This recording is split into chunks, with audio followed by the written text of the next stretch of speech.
So we're here at the new barns in Highland Park, and what you'll see behind me is a process called floor maltings. This is a very ancient and traditional art, something that we've done for well over 200 years, but there are very few distilleries that still do this practice. Basically the process is very, very simple.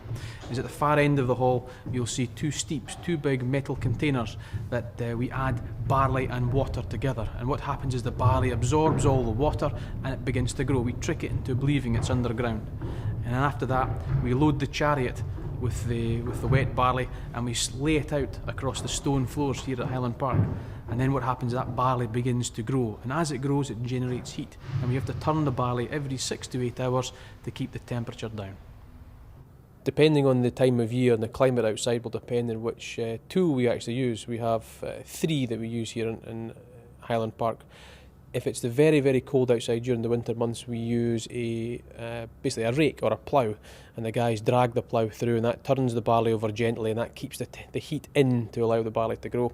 During the summer months when it's at its hottest, we use like a garden rotavator that turns around really, really fast, and that gets lots and lots of air into the barley because obviously it's warm outside, so they have to bring the temperature down more.